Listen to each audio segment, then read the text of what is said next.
بسم اللہ الرحمن الرحیم۔ السلام علیکم ورحمۃ اللہ وبرکاتہ۔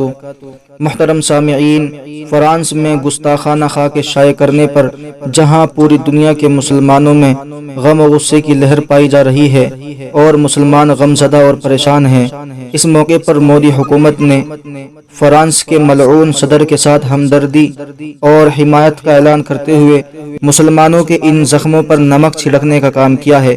اس موقع پر جمعیت علماء ہند کے جنرل سیکریٹری مولانا محمود مدنی نے ترکی کے ذریعے فرانسیسی صدر کی مبینہ توہین اور نازیبا الفاظ کے استعمال سے متعلق حکومت ہند کے تنقیدی بیانیے پر اپنے رد عمل کا اظہار کرتے ہوئے کہا کہ ہمیں حیرت ہے کہ بھارت سرکار نے فرانسیسی صدر کی توہین پر اپنے دکھ اور ہمدردی کا اظہار تو کیا، لیکن خود فرانسیسی صدر کے قابل مذمت اور دہشت گردانہ عمل کو یکسر نظر انداز کر دیا۔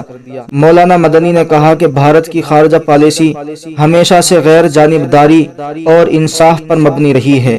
اس طرح کی یک طرفہ کارروائی ہماری پالیسی اور روایت کے بالکل خلاف ہے۔ حکومت ہند نے حمایت کا جو طریقہ اختیار کیا ہے اس سے اسلام دشمنی اور مسلمانوں سے نفرت عایا ہوتی ہے، جس سے نہ صرف بھارت کے 20 کروڑ مسلمانوں بلکہ سارے عالم کے مسلمانوں اور سیکولر افراد کی دل آزاری ہوتی ہے۔ مولانا مدنی نے مزید کہا کہ بھارت کا سیکولرزم کسی بھی مذہب یا مذہبی پیشوا کی توہین کی ہرگز اجازت نہیں دیتا، بلکہ تمام مذاہب اور ان کے پیشواؤں کا یکساں احترام ہمارے سیکولر اور بھارتیہ سنسکرتی کا لازمی جزو ہے۔ جہاں تک دہشت گردی اور دہشت گردانہ حملوں کا تعلق ہے تو جب 2015 میں فرانس پر دہشت گردانہ حملہ ہوا تھا تو بھارت کے مسلمانوں بالخصوص جمعیت علماء ہند نے پورے ملک میں اس کے خلاف احتجاج کیا تھا۔ جمعیت علماء ہند ہر طرح کی دہشت گردی کی مخالفت کرتی رہی ہے، چاہے وہ کسی ریاست کی طرف سے ہو یا کسی فرد یا تنظیم کی طرف سے، لیکن آج فرانس خود انتہا پسندی اور دہشت گردی کو فروغ دے رہا ہے۔ اس لیے یہ ضروری ہے کہ ہماری حمایت اور مخالفت میں توازن قائم ہو۔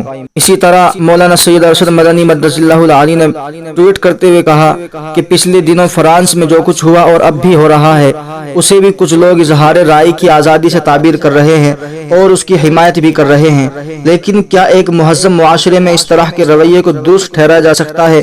دنیا کی جتنی بھی مذہبی اور مقدس شخصیات ہیں ان سب کا احترام کیا جانا چاہیے، خواہ ان کا تعلق کسی بھی مذہب سے ہو۔ ہمیں ہمارے نبی کریم صلی اللہ علیہ وسلم نے یہ تعلیم دی ہے کہ کسی بھی مذہب اور کسی بھی مذہبی شخصیت کو برا مت کہو۔ پوری دنیا کے مسلمان اس نصیحت پر عمل پیرا ہے۔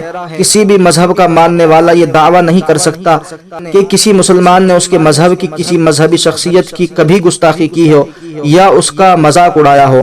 انہوں نے کہا کہ ہم فرانس کے صدر کی طرف سے گستاخانہ خاکوں کی عمومی اشاعت اور ان کی جانب سے اس ناپاک حرکت کی حمایت کی شدید مذمت کرتے ہیں۔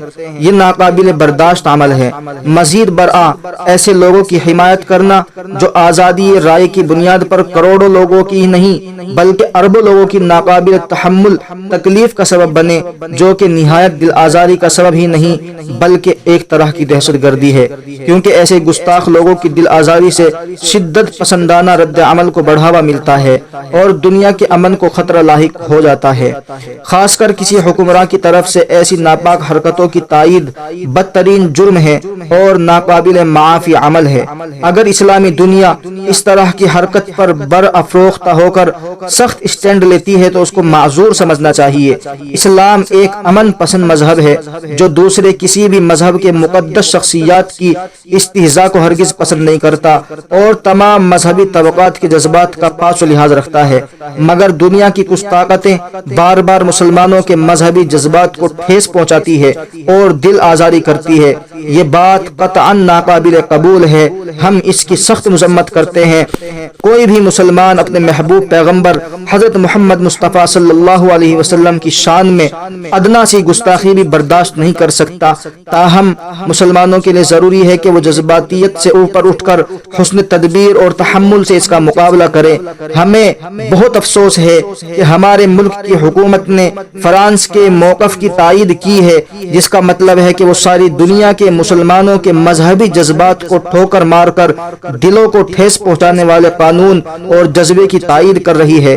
اس سے معلوم ہوتا ہے کہ خود اپنے ملک کے اندر حکومت کا رخ کیا ہے اور وہ 20 کروڑ مسلمانوں کے سلسلے میں کیا نظریہ رکھتی ہے۔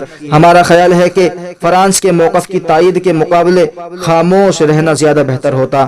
السلام علیکم ورحمۃ اللہ وبرکاتہ۔